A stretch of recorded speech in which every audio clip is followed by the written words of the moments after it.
Hey, it's time for VoiceOver Body Shop Tech Talk number 70. Woohoo! Tech Talk number 70. How long have we been doing this? Well, we've been doing it almost 11 years. So, but Tech Talk, we've been doing what 5 years now? I think we changed it over. And so just do the math. How many weeks are there in a year and all that? Too much math for my adult New Year brain. Yeah. So with all the cash you have that you got for Christmas, George is going to get to his tech update and say, hey, you can get this, you can get that. And we have more questions from our audience, and I'm going to talk a little bit about some of the portable acoustical accouterments that you should or shouldn't have. All coming up on VoiceOver Body Shop Tech Talk right now. From the outer reaches, they came, bearing the knowledge of what it takes to properly record your voiceover audio. And together, from the center of the VO universe, they bring it to you now.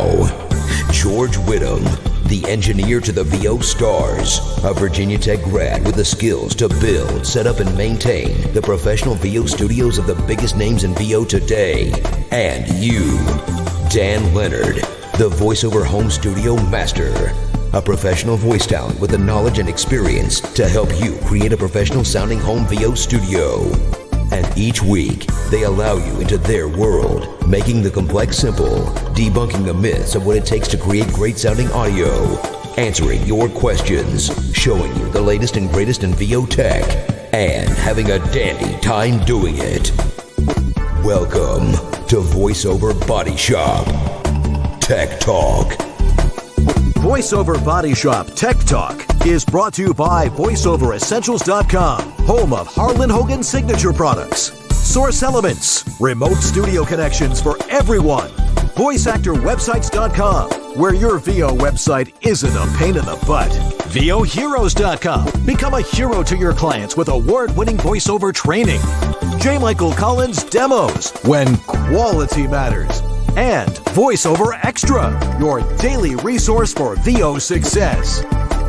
And now, live to drive from their super secret clubhouse and studio in Sherman Oaks, California, here are the guys.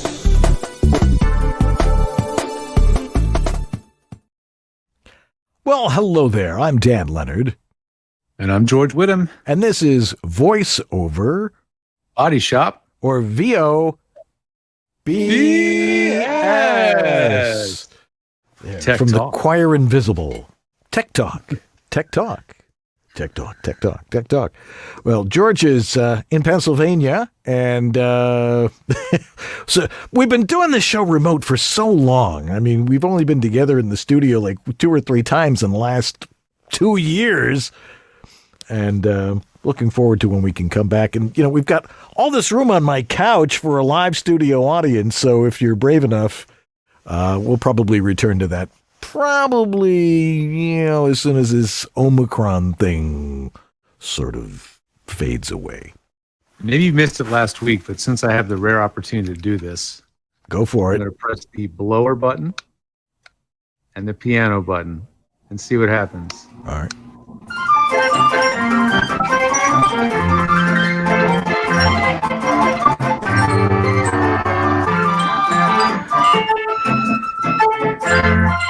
Sounds great.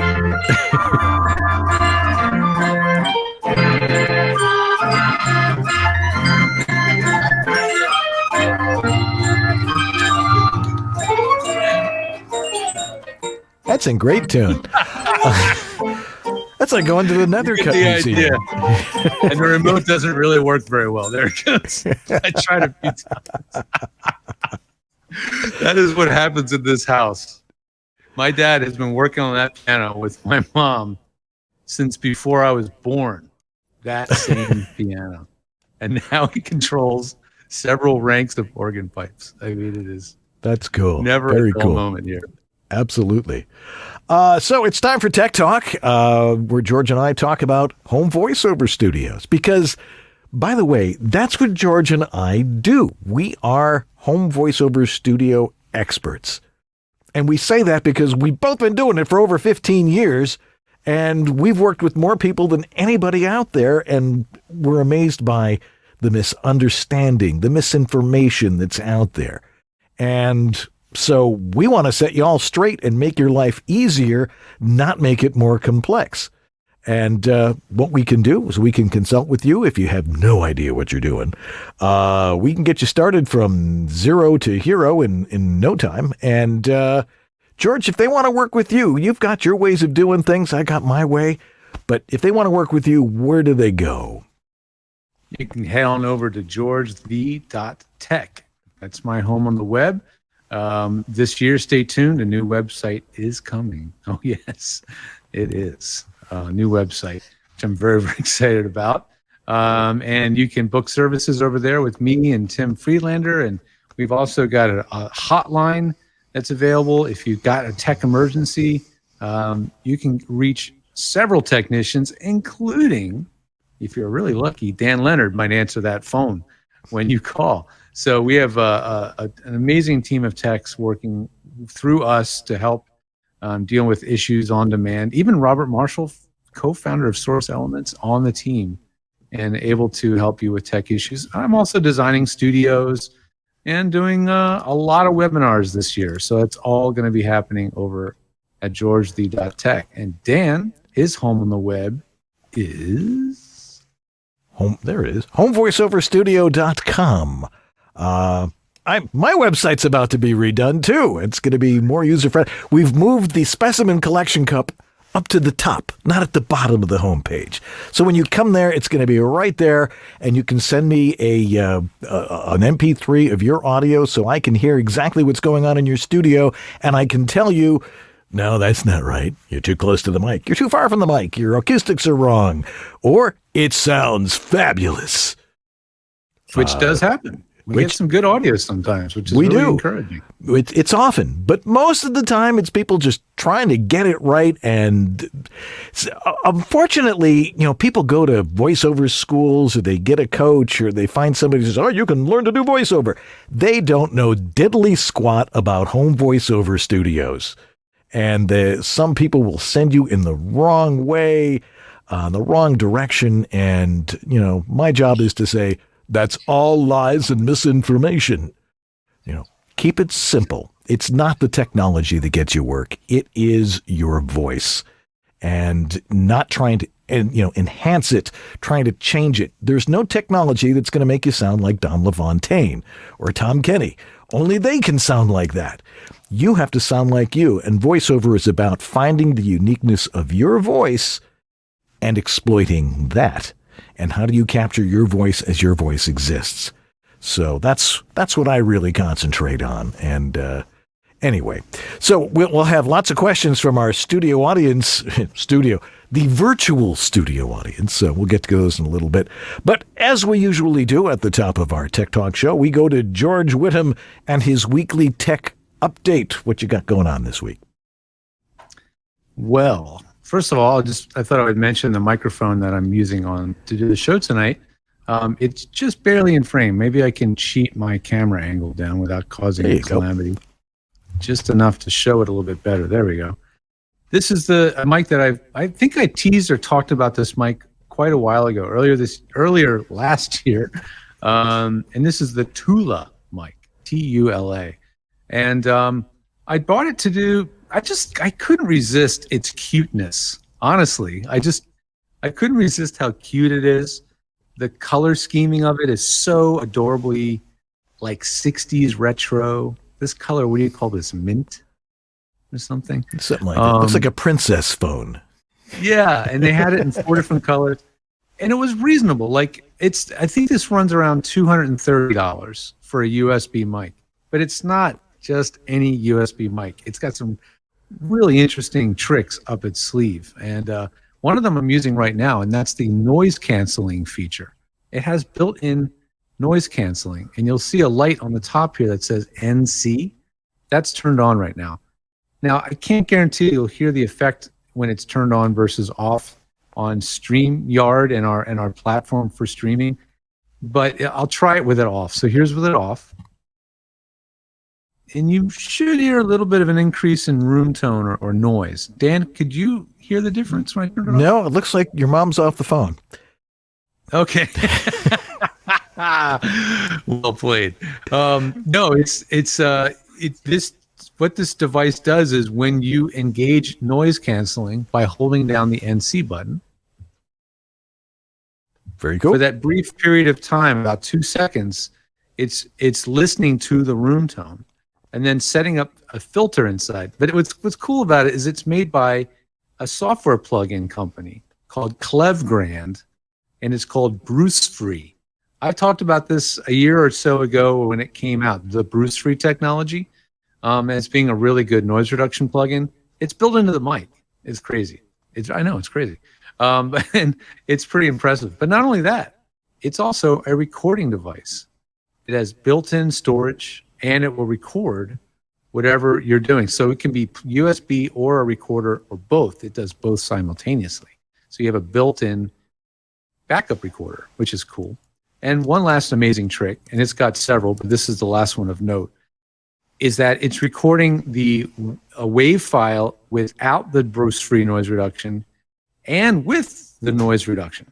So you can decide later when you edit your podcast or whatever you're doing with that audio file, whether that noise reduction version will be useful or whether you want to do more with it in post without. So just really, really clever design. And well, you're hearing it tonight, and you can hear what that mic actually sounds like. I can't monitor it right now, but it does actually have a headphone jack.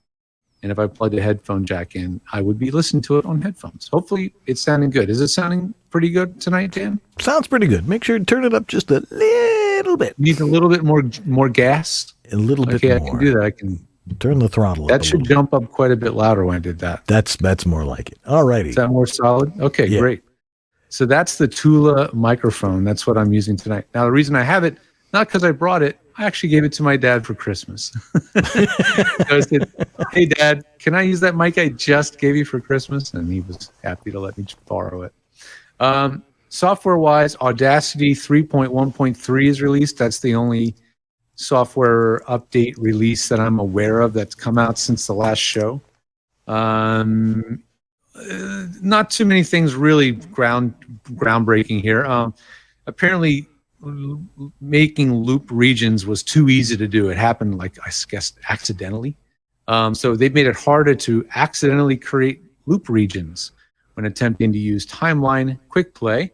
They've added snap guides when resizing clips, added new default shortcuts using Shift-L to set loop selections and Alt-Shift-L to clear them. They re-added selection and quick play indicators in the timeline, which I think could be helpful if you use that feature a lot. And just generally improved performance dramatically since version 3.1. So if you're running Audacity, and you're already on 3.1 or 3.12, it's probably worth updating to 3.13. Next up, CEntrance, the creators of MicPort Pro. We've all used on the show, off the show. We've known their products for years, all the different releases. Well, they're trying something new. In a time when digital chips and digital technology is, well, frankly, just very hard to get, they've decided to spend some more time developing analog gear, and they've created their series of analog processors called the English Channel. Very clever marketing, very clever name. And maybe I can show you that real quick. I'll do a quick screen share so you can see that in my browser. Here we go. And here it is.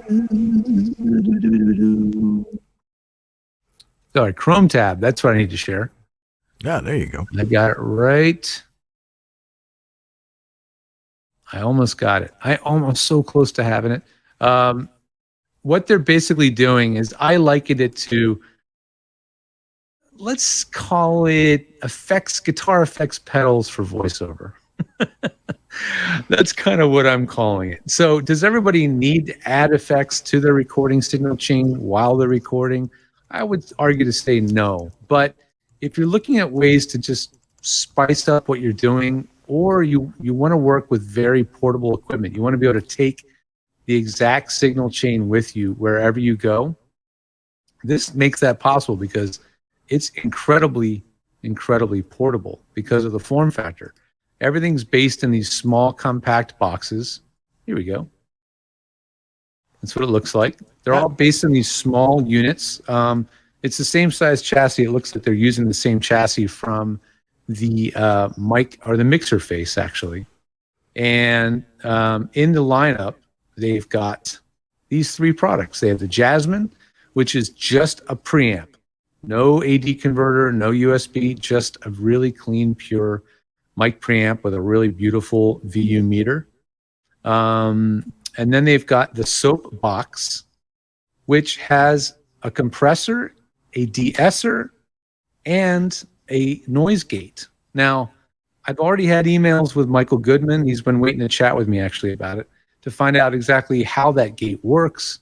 Is it how much does it gate, or is it expanding? There's more to learn, and hopefully I'll be learning more about it soon as to how it actually performs. But you can add that to your signal path between your preamp, and you don't have to use their preamp. You could use your own preamp and add this between your preamp and the rest of your system. And lastly is the Black Cab, and that is a EQ. So it gives you tone shaping capabilities. These things are coming out soon.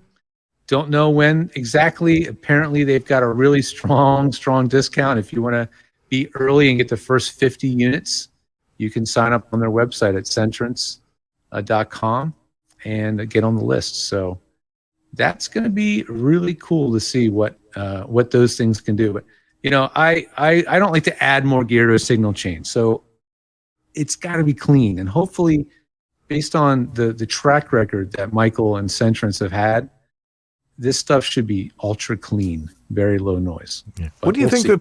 What do you think is the reasoning behind that? I would imagine more for music production and stuff like that, but. Yeah, I think so. It's a little bit more music. I think more music would find it more useful. Maybe someone that's doing a lot of webcasting and they want that live processing capability. And just the fact that everything is completely portable. You know, everything can be run from batteries. So it becomes like this little portable Swiss Army knife audio chain kit that you can put together and use as you see fit. So, you know, it's a unique product. Is it something new to have those tools available? Not necessarily, but in this form factor, it is rather unique. So I don't know. I think it might be interesting to see what people come up with as a good use case for it in VoiceOver. And the last thing is that this is a tease, and I hate teasing, but I can't share any pictures yet. StudioBricks does have new acoustical treatment that they're building and manufacturing, designing everything completely in-house. They tell me by next week we'll be able to actually share and release some actual photos of these. Now, I've seen them, some not ready for press photos, and it's impressive. They've got really nice corner bass traps, panels for the walls, and interestingly, and that's something I'm really curious to experiment with, are diffusers. So I'm curious to see how diffusers will help the sound of a small booth, like the StudioBricks Whisper Room vocal booth, any small compact booth, how a diffuser panel on one wall can improve things or make it sound worse. So a lot more to experiment with, but they're really, really cool looking products. And all of the absorbers are made out of PET. It's a recycled plastic material that has no odor. That's the best thing of all. Absolutely no off-gassing at all. No off-gassing, no odor, no fibers to come loose into the air. It's a really great material. I liken it a little bit to fleece. It's not exactly the same material, but it's kind of like that, and it's made out of recycled material, and it's becoming a lot more common. And well, it looks really cool too. So stay tuned. We'll definitely have some pictures and eventually some audio samples as well, I'm sure, to share with you guys. Anyway, that's Tech Talk. Yeah, I can't wait for them to send me a whole StudioBricks booth to yeah, you know, it's about time, right? Yeah, it really is.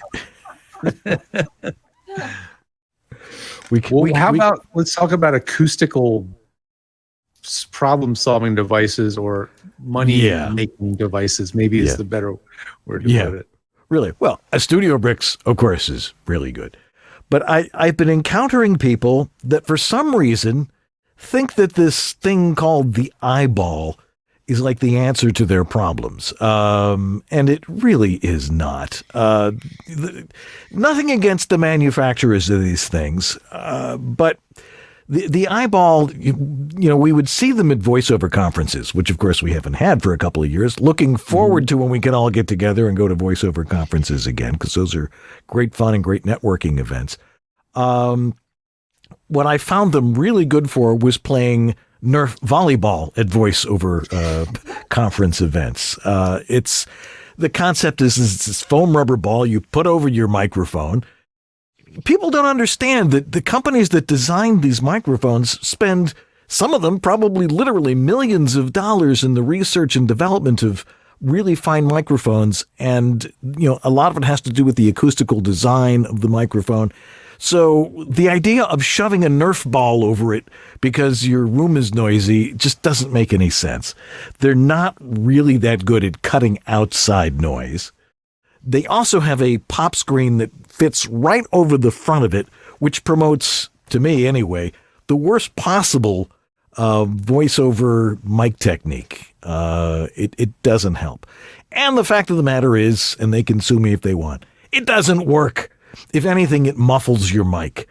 I remember our good friend Uncle Roy would be talking about it, and what he would do is he would shove bagels in it to see if that would improve the sound of it at all.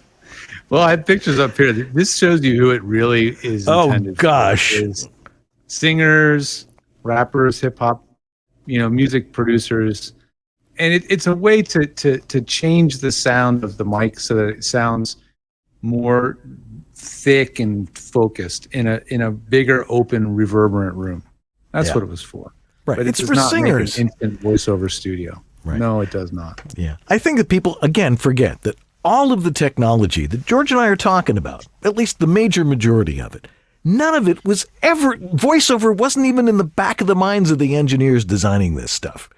It's all made for making music. If you go into, the Sweetwater catalog or Banjo Emporium and you look at what's there, it's all being directed towards musicians. At least it was. Now it's musicians and podcasters, because there are far more podcasters than there are voiceover people, which is fine. And of course, a lot of voiceover people doing podcasts. But if you've got a good studio doing a podcast, like we're doing right now, if you're listening to the podcast, you can hear that sounds the way it's supposed to sound, which is what I'm always talking about. And proper generally, design. There are some other portable types of booths, like our good friend Harlan Hogan's Portabooth Pro and Portabooth Plus. Little plug there, Harlan. And it's those do work. There is a technique to using them, which will be, if you have one, I'll be happy to show you how to use it properly. But they're designed to be on the road. And, some people are very obsessive about being on the road. Rick Wasserman has his tri-booth that you and Rick designed, which, works really, really well. My opinion has always been, if you're going on the road, you're going on the road. And if you're, unless you are somebody like our guest last week, John Bailey, who doesn't go on the road very much, I think he just stays in his booth all day. You really should be doing what it is you went on the road for. But if you have auditions or if you have work, if you do stuff on the road, you can only do that, what you are recording on the road. You can't combine what you're doing in your home studio and on the road. It just doesn't work. It cannot be done. Someone will say, I can do that with all this technology. Fine, try it. It's not going to help you.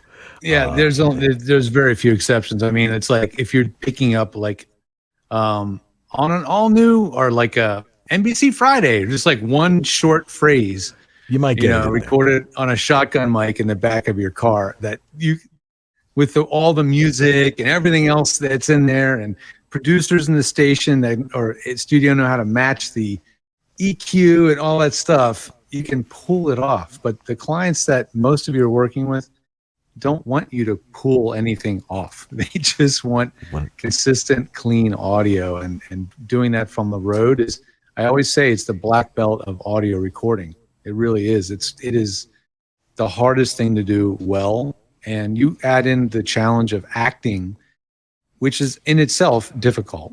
Now try doing that in a strange location where there's a whole new set of distractions, noises, things you can't predict, and then try to make that space sound like your voiceover studio from home. Right. It ain't easy. Do not try it unless you've had years into doing this and you really know your instrument, what you're supposed to be sounding like, and you have a good ear. It takes a really good ear to be able to pull that off, I think. Yeah, it's not easy. And yeah, again, experience, skill.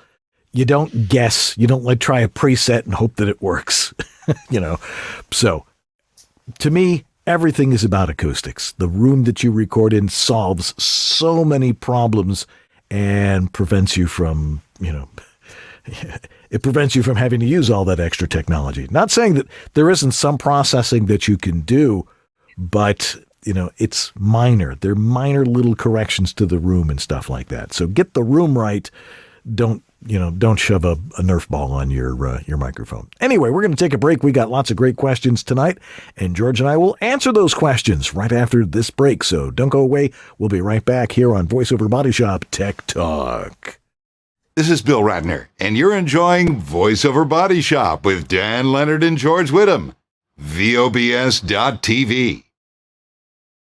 The Harlan Hogan Portabooth Pro is making an impact worldwide. Voice talents in Europe and all over are discovering the solution to recording their voice tracks on the road. And it's not just the voiceover community. PBS and even several prisons are purchasing the Portabooth Pro for broadcasts and podcasts. Even more amazing, 5 touring companies of Broadway shows like Wicked are using the Pro across the country. Why is the Portabooth Pro gaining users worldwide? Performers can capture great audio even in acoustically untreated spaces with the Portabooth Pro.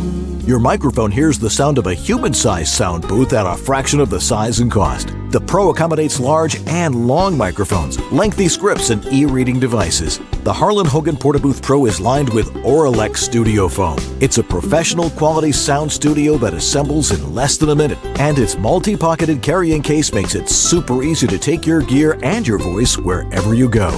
Order your Harlan Hogan Portabooth Pro now, only at voiceoveressentials.com. Well, hello there. I bet you weren't expecting to hear some big-voiced announcer guy on your new orientation training for Snapchat, were you? This is Virgin Radio. Well, okay, we're not that innocent. There's jeans for wearing and there's jeans for working. Dickies, because I ain't here to look pretty. She's a champion of progressive values, a leader for California, and a voice for America. It's smart. It's a phone. It's a smartphone. But it's so much more. The files are ready. Don't forget to pick up the eggs. What time is hockey practice? Check out this song. It's the end of the road for Rick. It's just you and me, Rick. When hope is lost. The i8 from BMW. Who said saving the planet couldn't be stylish? Hey, it's J. Michael Collins. Bet you think I'm going to try and sell you a demo now, huh? I think they speak for themselves. But I will give you my email. It's jmichael@jmcvoiceover.com. Now, if Dan will stop waxing his mustache for a minute, we'll get back to the show.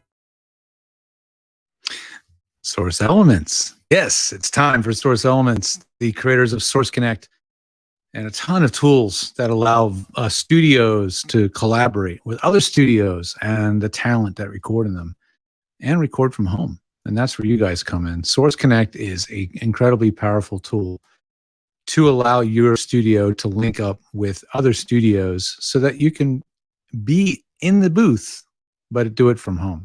And, well, the situation we're going through right now is not letting up. It seems like for a while, we're still going to be focusing on recording from home a lot. So you definitely want to get this in your toolbox. If you want to get Source Connect going, head over to source-elements.com and sign up for a 15-day free trial.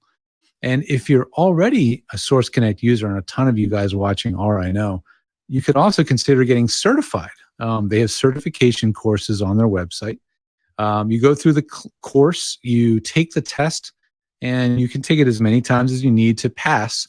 And when you do, you'll get a certification. It's a little special badge that you can put on your site, and it says that you really understand how to use Source Connect, you know how to use it in your studio, and it also means you have a good sounding studio because, yeah, the quality of the sound of your studio really matters when you're using Source Connect. So they'll make sure you're where you need to be. Anyway, thanks for your support of VOBS into 2022 Source Elements. We really appreciate it. Let's get to some questions, shall we? Right after this. Before time began, there was VOBS.TV. Watch or else. And we're back. You know, it's interesting. I just had my 65th birthday, and the missus got me that. Thank you very much. And my wife got, and I'm like twirling around in this thing. She got me an X chair, and if you go online and check out an X chair, this thing is so comfortable. It's like, I'm not coming back in the house. I'm just going to spend the rest of the day in my X chair. I mean, it's got so many adjustments on it. It fits my back perfectly.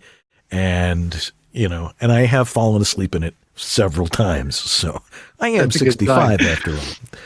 Is it all mesh? So it breathes, no, it's a pad. It's a foam seat, but the back is mesh. So it's the perfect combination of both, and it's really comfortable. Also mentioned in that spot for Harlan Hogan, since we were talking about remote portable studios. He was talking about. I was asking him. I was just, all right. So PBS I can understand. But prisons? He goes, oh yeah, they're using them for podcasts and teaching inmates how to broadcast and do podcasts and stuff, which are probably quite interesting. But also the Broadway shows, and I'm like, what on earth could they possibly be using a portabooth for Broadway shows? And he's like, I don't know, but they want them. We're selling them to them, and out the door they go. My guess is they might be using because I got to go backstage to I think it was Matilda. I got to get a backstage tour of Matilda, and you'd be blown away with the fact that in these old and pretty small theaters where they do Broadway, the musicians are they're in different spaces. They're down in the basement. They're in sometimes more than one room. Not just in the orchestra pit. Yeah. Yeah, I'm guessing that they might be using these to do some of the character voices, off-camera voices, and things like that in different parts of the basement or the catacombs of the theater. That's my best guess as to what they would actually be using them for. But yeah, Harlan thought it might be for the singers trying to keep, they want to be, the producers back in New York want to make sure that the people on the road show are, up to par with the Broadway cast. So, but I think that was his guess. Who knows? All we know is that people like the Portabooth Pro, and they should be using it. Okay, we've got questions from our fabulous audience. We sort of got this one last week when we were talking with John Bailey, but now is probably a more appropriate time to address it. From Will Hansen, he says, "Good evening, everyone. Happy New Year," from a couple weeks ago. I was wondering what your thoughts were on emulation-style mics. I just bought the Slate M1 since it was on sale. But have yet to use it since my laptop just crashed. I have regular mics also, but wondering on what you guys thought about them. Thanks. Emulation mics. Now, there's the L22. Is that an emulation mic? The Sphere. Sphere. Yeah, and there's a couple of companies doing this, saying we can make it sound like any mic. Personally, and you all know where I'm coming from, it's not the equipment, it's not the microphone that's going to get you the gig. I find that this kind of stuff is for audio geeks. You want to play with microphones and hear how they'd sound different, that's fine. I mean, I've got my ribbon mics, my original, 70, 80, 90-year-old ribbon mics and stuff, and I'll play with them, Occasionally, I was in a film recently where I needed to use a ribbon mic to imitate the sound of something from the 60s. And yeah, I had it. Of course, I used the best ribbon mic I had, not one that hummed a lot. And, to to emulate another mic, I don't quite get that. Everybody wants to have that certain sound. It's not something that I try to achieve. I have 2 or 3 mics. I have one in my studio. I got my 416 in my booth. I've got my handmade mic right here. We have the Harlan Hogan VO1A on set a lot of times, and that's about it. It captures you as you exist. Mr. Whittam? Well, they can be a lot of fun, Dan. They can be a lot of fun to play with. Certainly, they are for those that love the recording and engineering process. They want to have a tremendous amount of control over their tone. They want to just have a lot of fun and live in a fantasy of having a mic cabinet with 20 or 30 microphones. And these emulation mics let you do that. I don't know the Slate very well. I haven't spent any time using it. I do know the Townsend Labs Sphere L22 a lot better. I've set them up for some people. I've demoed it and tested it. And it's a lot of money and certainly added complexity for someone who's already getting a great result with a Neumann TLM 103, a Sennheiser 416, etc. But you can get the sound of a 416 from this mic, and then you can still play with it as though it were a TLM 103 because you can use the same kind of proximity effect of a large diaphragm condenser, but with the sound of a 416. So there's a little bit of fun, little wizardry to be had there. It's definitely for more technical kind of people and geeks. There's one situation where I actually bought an L22 for someone when we just couldn't even buy a Neumann U87. They just were not shipping. They were not available. So we put in a TLM. I keep saying TLM. An L22. That's the Sphere. And the client was happy with it. They thought it sounded like their U87 well enough, and so we were able to get that mic and get it up and running and make the client happy, who was very specific about the talent using a U87. So that's an odd situation, but that's a scenario where it could be useful. Yeah. I'm like I said, have the real thing. It makes things a lot easier. You get the next question from Serwin LaVecchia. All right, this one is from YouTube, and the question is, what trends do you gentlemen see coming for 2022? That means, what gentlemen are we talking about here? There might be one here somewhere. not in your living room. Well, let's see. What trends do I see coming? Well, personally, maybe it's because this is what I try to keep telling everybody is keep it simple. That perhaps people will stop looking at all this highfalutin technology and spending money on it.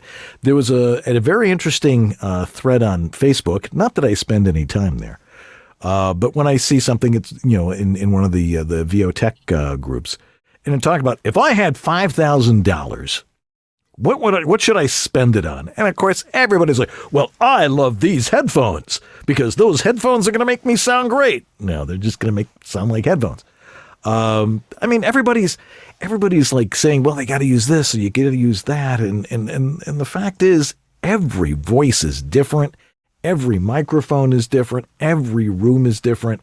So the idea, I hope the trend is, keep it natural, keep it simple. At least that's my hope for it. I think another trend that we'll probably see is that people are still going to have to use home studios even more if we continue to get, more variants of this particular virus that's been spreading around for 2 years now. You need a home studio, so I think the trend will be more people having home studios, meaning there'll be a lot of people who have a home studio who don't know how to use a home studio, and the trend should be to watch our show every week. I think there's also a trend towards more totally unprocessed or natural sounding auditions because it is about home studios now. They're not just auditioning your voice and your acting, they're also auditioning your studio. And as John alluded to last week when he was talking about, video game companies being really picky about the recording quality, I think that's going to be becoming a little bit more of a trend. I think there's going to just be more and more focus on the sound quality of your home studio and not hiding things with processing. At the same time, processing is going to get better this year, because it always does. So it's always like the race between, is better processing going to get so good that we can start using it to recreate the sound of a good studio? We'll see. That's I'm sure the next trend is going to be more emulation, more simulation, and more ways to get good sound out of bad rooms and cheap gear. So we shall see. It's going to be an interesting year. Yeah, we were talking about AI last week too. That's also going to be a trend that we're going to be watching. Some people say, this sounds great. They're getting much better at it. As far as I'm concerned, for a 15-second spot, you can get away with it. For an announcement in an airport, you can probably get away with it. If they can create an emulation and AI voices, from all the voices they've stolen or bought, they can.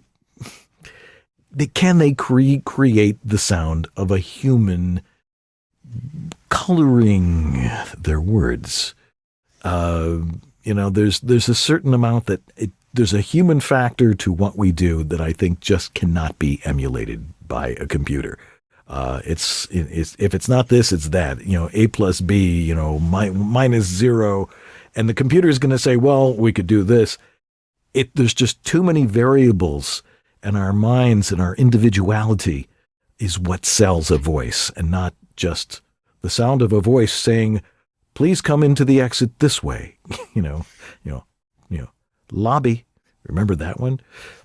That's AI voices probably for e-learning stuff and things along those lines. But we're going to watch. That's going to be an interesting trend here in 2022, because we're going to see more and more of it. And whether it's good or not, if companies want to cheap out and use that kind of stuff, they're not the kind of people you want to work for. They're going to cheap out on that. They're going to try and cheap out on you if they used a live voice. So work with the clients that understand that a human voice is the human voice, and they want your talent, not some computers. Anyway, no attitude about that at all. But anyway, next question, because you and I are both Mac users. And, I think we probably have some different ways of looking at this. What do you recommend, George, specifically, for a system management software for Mac? Mac Cleaner? Curious. I'm getting some slowdown on my M1 Mac 1 Mini 8 gigabyte. Maybe have 16. That might help. Yeah, I had a 8 gigabyte MacBook Air, and I had a 16 gigabyte, and still do, Mac Mini M1. These are both M1s. And I noticed the 16 gigabyte Mac Mini M1 was performing way better than the 8 gigabyte machine. I wasn't having freezing or just laggy things or very slow waking up from sleep issues, and just general, probably the things you're describing, Dave. And my solution to that was actually to sell my 8 gigabyte MacBook Air and buy a 16 gigabyte one instead. And that's what I'm using now. I'm not using any optimizers, cleaners, managements, blah, blah, nothing at all in this machine whatsoever. One of the reasons is because it's on Monterey. It's on the absolute newest bleeding edge Mac OS. And it's so new that there's nobody, I don't think anybody, you'd be crazy to go hacking around trying to optimize it, because it's a new system. It's not even, Apple hasn't even optimized it yet. So it's going to take a while before all the optimizations are there in the system. So I don't know if there's anything that I can recommend for these brand new Silicon Macs that are going to make them perform better, other than more memory. Memory. Just it's 8 gigabytes technically should be fine for most things, but if you're a power user like me, Chrome, multiple instances, many tabs open, and lots of things using memory, Chrome uses a ton of memory.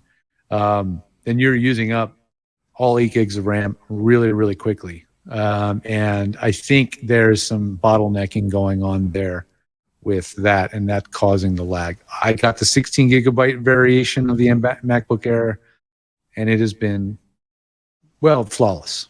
It has performed flawlessly. Dan, you're also using the same, I believe. And I started putting it through its paces over the holidays. And today specifically, I was doing a video, creating a commercial for VoiceOver Essentials, and it's like, okay, render,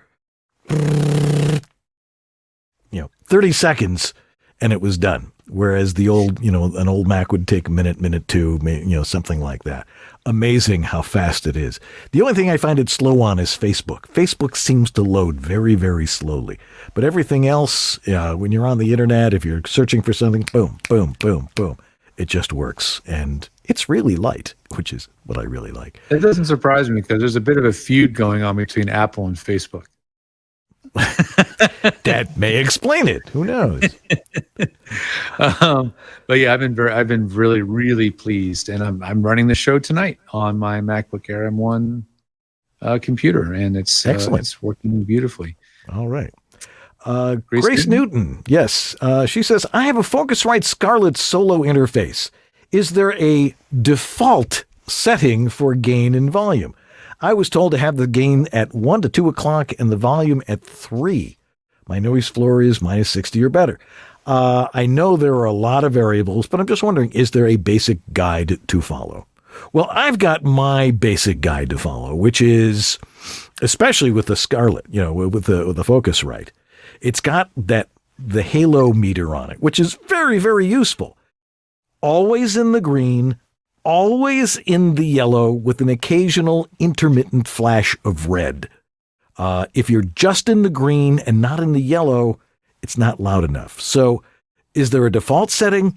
We generally recommend 3 o'clock on the gain dial to start off. A starting setting, a starting point. Right. And look and see, based on, how loud you normally talk naturally, like I'm talking right now.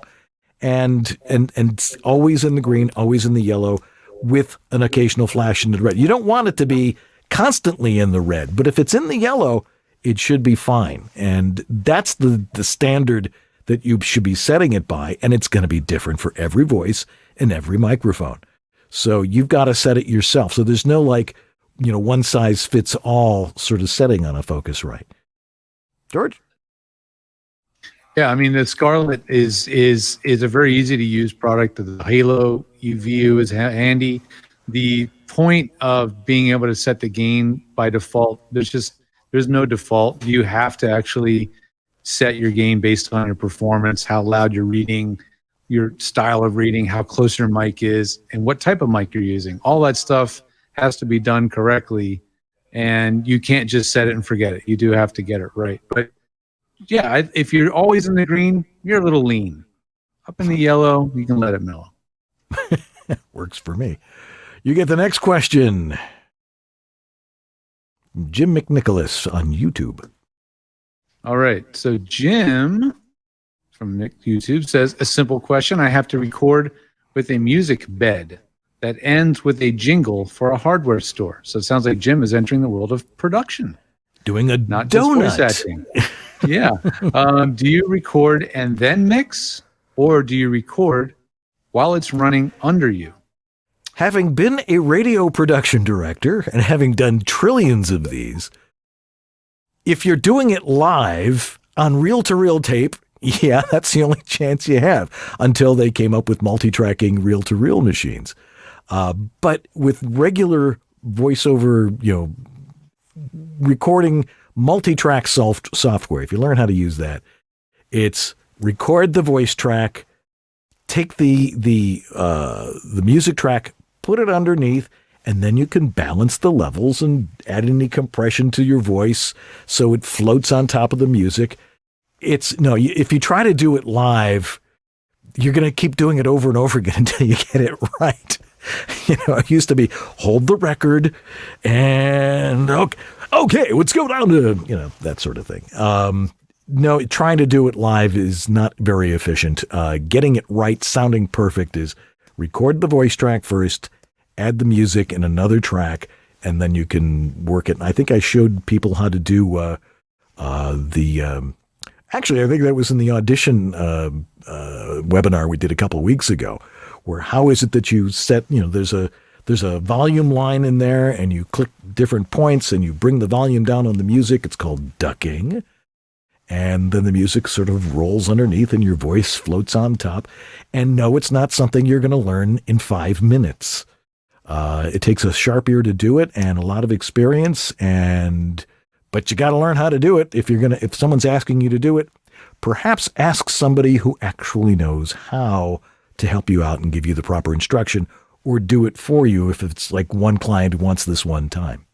What do you think? Yeah. There's a certain point where are you deciding to now enter the world of production, which this is production work.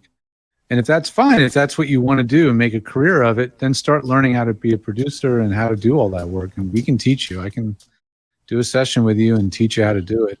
But if it's just a one-off gig, I better be paying you really well and paying you for the production, because that's all, stuff you have to learn. So decide if that's really a priority for you, or just stick to voiceover. So we can teach you. Not your job. Yeah, unless should we do a speed round? Looks like we got like 4 more questions piled up here. Maybe let's see what we can do here. From Linda Joyce Minor, I'm about to spend my Christmas money on the Sennheiser MKE 600 shotgun. Based on your past yucks and discussions, I think she probably means the 416. Is there a 600? Yeah, we've never talked about that mic. I don't think ever. Usually it's the 416. Nothing wrong with it. It's just one of their more entry level versions of a 416. It's a lesser quality shotgun mic at a much more affordable price, and it's fine. It's not great. It's not very quiet. Its self noise is quite a bit higher than a 416, but it can work fine. Yeah. But she's saying, currently back to using the mic sent with the Scarlett 2i2 package, which is better than it used to be, but it's a very noisy mic. They got better, didn't they? Didn't they redo that mic? A little bit. Because I remember the original one was really noisy, and then I think they'd revamped it, and the new one is quite decent. So I know Linda's freaking out in the chat room. Linda, just record some audio with both mics and let us hear it. We'll give you a judgment instantly about which is the better mic for you, and then sell the other one. We'll return it. All right. Let's see here. Patricia, Andrea, and Jeff are asking, could you please ask the guys, what should we expect from our first consulting session with them as newbies? Well, that's a great question, actually. I know what I do is I ask a lot of questions. What type of work are you planning on doing? Where do you have to record? Have you set up a space to record yet? There's a lot of different questions. I used to sell life insurance, and we used to call it a fact finder. Find out where the problems exist and how can we correct them. If you're a total beginner and you have no idea what you're doing, George and I will take you through the process of the things that you need to do, and we'll show you how to do it. Well worth it, because as we said at the top of the show, nobody's teaching this stuff except us. Other people are like, yeah, you can do this. Yeah, you can do that. There's a way to do it. We have a formula for getting it right and getting it right quickly. How do you usually work with people? Well, you schedule a session with me. I ask that you send me as much information about your studio or what your situation is as possible in advance, so we're not spending a lot of time, in discovery. Send me all your info ahead so I know what we're dealing with. Send me an audio sample if you've already got a studio, and then I will dig right in with my advice about where you need to go from there. We can uncover a lot of stuff in 30 minutes, really a ton of stuff. So, you'd be amazed at what we'll get done. And we'll usually get through your initial requests in the first 5 to 10 minutes, and then get into a bunch of just follow-ups in the last 15 to 20 minutes. Right. So that's how I tend to work quickly, and make the best use of your time. Sometimes we spend 30 minutes talking, and we're just shooting the breeze, and your time is up. So don't just make sure you give me a chance to respond. I think that's probably a big tip for some of you guys. You hire me and then it's like a counseling session. Give me a moment to respond sometimes and give me my advice and take it. Take the advice I have to give you. So. Yeah, nothing is more fun and more satisfying when you finish a session and somebody goes, oh, and they're not intimidated. They're not scared by it anymore. They're like, oh, it's a cassette recorder. Plus, play, record, rewind, stop. Forget the computer stuff. It's just a recording medium. And we try to simplify that down. Well, I think that's all the time we have for questions this week. Lots of them. Love it. Love that we have lots of people watching live. It's always fun more fun to watch live. But if you have a question at any time, you can write to us at theguys@VOBS.tv. And we'll get the question on the show. We love getting questions in advance because we can read them and go, what can we say about this question? Okay. So if you've got a question, send it there to theguys@VOBS.tv. All right. We're going to wrap things up right after this. Don't go anywhere. We'll be right back here on VoiceOver Body Shop Tech Talk. This is Ariana Ratner, and you're enjoying VoiceOver Body Shop with Dan Leonard and George Whittam. VOBS.tv. When I speak with actors about adding audiobooks to their voiceover quiver, and doing so through my class, the one I teach with Dan O'Day called the ACX Masterclass, they say, look, we know it's a valuable class. It's got all the things we need. It's really expensive. Do you have a payment plan? I usually have to say, no, we don't. But now I can say, yes, we do, because we're going to do a special 4-month payment plan that reduces your 4 monthly payments down to an amount that would fit in anybody's budget. And then on your 4th payment, we start the class right at the beginning of 2022. So you don't even have to remember that we're opening the doors on this on December 20th. All you have to do is go now to acxmasterclass.com. Take a moment, do it now. Join our alert list, and we'll let you know when the doors open on this special 4-month payment plan for the ACX Masterclass. That's acxmasterclass.com.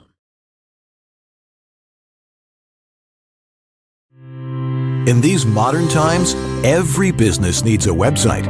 When you need a website for your voice acting business, there's only one place to go. Like the name says, voiceactorwebsites.com. Their experience in this niche webmaster market gives them the ability to quickly and easily get you from concept to live online in a much shorter time. When you contact voiceactorwebsites.com, their team of experts and designers really get to know you and what your needs are. They work with you to highlight what you do. Then they create an easily navigable website for your potential clients to get the big picture of who you are and how your voice is the one for them. Plus, VoiceActorWebsites.com has other great resources like their practice script library and other resources to help your voiceover career flourish. Don't try it yourself. Go with the pros. VoiceActorWebsites.com, where your VO website shouldn't be a pain in the you-know-what. You're still watching VOBS? And we're back to say goodbye. Thanks so much for watching tonight, guys. It's always great having when we have a live audience that's watching, while we do the show, it works a lot better. So try and make it here on every other Monday night. Anyway, next week we've got another great guest. I got a couple of people we're talking to who that I might be on. They're going to have some stuff that is very important for you to know and get your brain working for 2022. And who are our donors of the week? You get to lead off this time.